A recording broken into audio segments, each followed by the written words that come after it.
Hola a todos, somos el grupo 5 de la asignatura de Formación Disciplinar en Sociología de la Educación y de la Orientación. Vamos a exponer algunas de las funciones de la escuela según dos teorías estructuralistas de la sociología de la educación, como son el funcionalismo y el conflictualismo, analizándolas a través de textos de varios autores. Entre ellos, las teorías funcionalista y conflictual de la estratificación educativa de Randall Collins, el aparato ideológico del Estado escolar de Lluís Althusser y la escuela-examen de Fernández Enguita. El conflictivismo y el funcionalismo no son dos propuestas divergentes acerca de cómo debería ser la sociedad, sino propuestas teóricas acerca de cómo la sociedad funciona. Ambas teorías tratan de describir de qué manera la sociedad se organiza y se articula. Inicialmente veremos las características principales de estas dos corrientes sociológicas en materia de educación, apoyándonos en los autores citados. Para los funcionalistas, los individuos estamos determinados por estructuras, es decir, nos adaptamos al sistema social en que vivimos. Parsons habla de la existencia de una estructura de clase escolar con dos funciones. Una primera función dedicada a preparar a los niños para la vida adulta a través de la socialización y una segunda función de la escuela de selección y distribución de mano de obra, realizada tomando como criterio el rendimiento académico basado en la igualdad de oportunidades o meritocracia. Para los funcionalistas, la escuela sería una parte del engranaje de la sociedad destinado a proporcionar mano de obra cualificada. A su vez, serviría también para ejercer una función legitimadora del orden social. En el conflictualismo se asume que las instituciones sociales, entre ellas la escuela, son mecanismos en manos de élite gobernante para ejercer una función socializadora, encaminada a la reproducción social de las desigualdades. La escuela sirve para adoctrinar ideológicamente a los más desfavorecidos para su futura posición de dominados y para hacer aparecer las relaciones en el reparto de recursos como más igualitarias de lo que en realidad son. También la escuela serviría para, a través del currículo oculto, socializar en la aceptación de ese orden social como natural e inevitable. Althusser asegura que en la escuela se usa ese sometimiento, haciendo que los niños asuman como propias normas y valores sociales que benefician a la élite dominante, y a través de los contenidos y las prácticas escolares, la escuela reproduce las fuerzas productivas. Randall Collins, en su obra Las teorías funcionalista y conflictual de la estratificación educativa, pretende dar una explicación a la estratificación de la sociedad a través del crecimiento de la educación en Estados Unidos en los últimos años. Collins aporta las evidencias suficientes en materia estadística y económica que permiten refutar las principales proposiciones del funcionalismo. Para el autor, las evidencias claves para rechazar las teorías funcionalistas serían que la escuela no siempre determina el éxito social, los orígenes de clase, étnicos y el género son más determinantes para el éxito que los saberes y conocimientos adquiridos en la escuela no forma mano de obra cualificada, quiere decir que la educación no tiene una influencia directa en la productividad, en ocasiones es contraproductiva, que la formación se obtiene más de la propia experiencia en el puesto de trabajo, o que a veces los propios empleadores desconocen las necesidades de especialización de los puestos de trabajo. Al demostrar que los datos económicos no indican un aporte significativo al crecimiento de la economía, Collins da el paso para introducir la teoría conflictual. ¿Qué trata de expresar Collins cuando afirma que en las escuelas se enseña cultura de estatus? Para esta teoría conflictual, la educación es más bien considerada como una categoría de adscripción a un grupo de estatus social con una cultura común. El núcleo de tales grupos lo constituyen las familias y los amigos, pero pueden ampliarse a comunidades religiosas, educativas, étnicas, etc. Los grupos de estatus se distinguen unos de otros en relación con categorías de evaluación moral, tales como honor, educación, respetabilidad, propiedad, gente sencilla, cultura, etc. Estos grupos de estatus pueden tener orígenes diferentes, diferencias de estilo de vida basados en la situación económica, basados en la situación de poder, o basados en circunstancias tales como el origen geográfico, etnia, religión, cultura intelectual, etc. Collins introduce entonces el concepto de lucha por la ventaja. La sociedad estaría compuesta por grupos de estatus que lucharían por la riqueza, el poder y el prestigio. Finalmente, esta teoría se centrará en criticar que el rol fundamental de la educación no será necesariamente el entregar conocimientos técnicos, sino más bien valores culturales que permitan esa asociación de estatus grupal. Siguiendo con este enfoque, Collins hace referencia a la educación como cultura de estatus, que se apoya en las diferencias entre las culturas de grupos de estatus, tanto en la clase como en la etnia, y que ocupan diferentes posiciones dentro de las organizaciones. Esto explica la relación entre educación y estratificación ocupacional. Los empresarios que se encuentran en el estatus dominante utilizan la educación como medio de selección de atributos culturales mediante las escuelas. Por tanto, se proporciona entretenimiento para la cultura de élite o respeto hacia ella, tanto en los estatus de élite como en los estatus que ocupan los empleados de nivel inferior. Como conclusión, podemos decir que la educación será para Collins un mecanismo de distribución ocupacional, siendo aquellos grupos que dominen las organizaciones los encargados de elegir aquellas culturas que consideren mejor socializadas para que ellas dominen y obtengan los mejores puestos dentro de las organizaciones. Esta visión de la escuela como un espacio de enfrentamiento entre grupos que proporciona estatus es conocida como teoría credencialista. La teoría credencialista de Collins se diferencia del funcionalismo en que considera que la escuela no es una institución para otorgar oportunidades sociales a los individuos, sino un espacio de lucha ante grupo de las clases dominantes para alcanzar las posiciones de más poder, de modo para proporcionar estatus, poder y diferenciación social. La teoría credencialista de Randall Collins puede considerarse una base sociológica que trata la relación entre la educación y productividad. Podemos decir que surge a raíz de las titulaciones educativas posibilitando el acceso a determinadas profesiones y puestos, que establece un estatus simbólico que reconoce la capacidad de una persona, valora la legitimidad que otorgan los títulos y credenciales por parte de las clases dominantes que modifican el valor de determinadas titulaciones para jerarquizar la educación y que unos títulos tengan más valor que otros. Disputa la pertenencia a un grupo de estatus y a la movilidad social.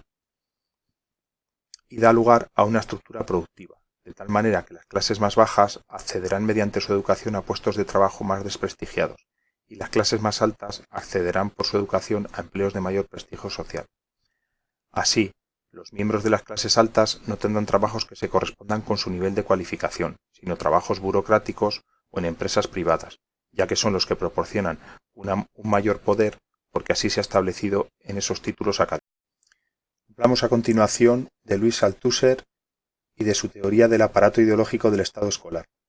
Como concepto de esta teoría podemos decir que define a la escuela como un mecanismo para dar cuenta de la interiorización de las normas de la sociedad burguesa como la autocensura o autorrepresión que resulta de ella, y del mantenimiento del orden simbólico, pero singularmente eficaz. Como diferencia respecto de los aparatos represivos del Estado podemos citar que los aparatos represivos del Estado funcionan de forma masiva con aspectos violentos y de forma secundaria frente a la ideología, mientras que los aparatos ideológicos actúan de forma masiva respecto a la ideología y de forma secundaria con represión.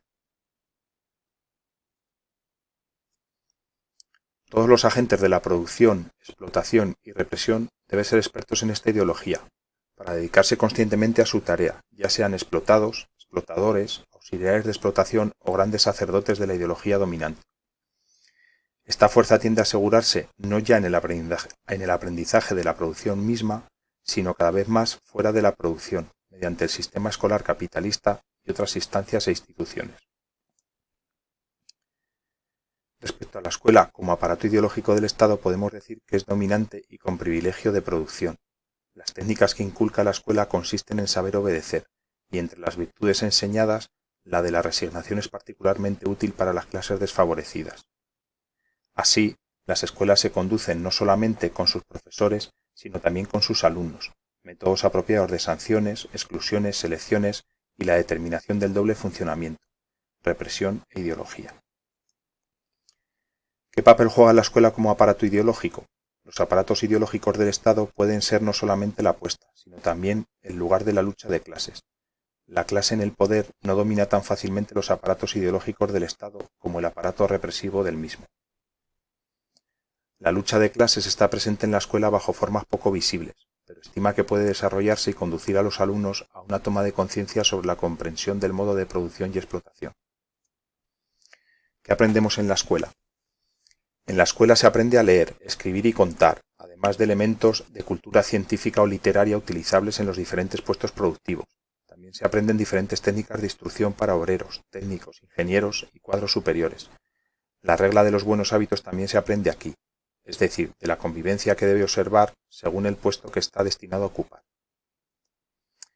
También las reglas de moral, de conciencia cívica y profesional, reglas del respeto a la división técnico-social del trabajo y, en definitiva, reglas del orden establecido por la dominación del orden. La escuela y otras instituciones del Estado, como ejército, enseñan técnicas, pero en formas que aseguran el sometimiento a la ideología dominante. Como conclusión, podemos decir que Althusser ve la escuela como un aparato ideológico dominante con poder de producción, y ese poder, como docentes, deberíamos canalizarlo hacia una educación integral y sin diferencias de ningún tipo, no como la lucha de clases que se producía anteriormente y utilizando técnicas como la dominación del orden. En la escuela a examen, un análisis sociológico para educadores y otras personas interesadas, Fernández Enguita dice: el objetivo de la socialización es sustituir los mecanismos de control externo de la conducta por resortes de control interno, que los individuos hagan lo que tienen que hacer sin necesidad de obligarles. Y Parsons ya definía la socialización como la ausencia de o ajuste a papeles preestablecidos específicos y universalistas. Las funciones de la escuela, según el funcionalismo, son la socialización y la selección. Como influencias en el proceso de socialización tenemos a la familia y la escuela, ambas institucionalmente relevantes, a los medios de comunicación, que son especialmente atractivos, y los grupos de iguales, que son singularmente gratificantes. ¿Cómo ejerce la escuela ese papel socializador? Como autoridad reconocida, como fuerza legal y material y como organización formal y burocrática. La autoridad de la familia se basa en las relaciones de afecto y dependencia y es reforzada por la sociedad misma, que sostiene el poder de los adultos sobre los que no lo son con todos los medios a su alcance. La autoridad de la escuela proviene directamente de una delegación de la sociedad, pero se legitima adicionalmente presentando sus actos como derivados de la lógica del saber. La escuela saca su fuerza de otra peculiaridad, a saber, no solo transmite información, conocimientos e ideas, sino que también es un poderoso organizador de la experiencia de los alumnos. La escuela cuenta con la fuerza legal, y en su caso material, necesaria para hacerlo durante muchas horas al día, muchos días al año y muchos años de nuestra vida. La escuela no es solo la segunda institución a la que acude el niño, sino también la primera que puede guardar alguna semejanza con aquellas. En definitiva, es la primera organización formal y burocrática a la que accede. Esta es otra fuente de ventajas, siempre en términos de eficacia socializadora frente a la familia.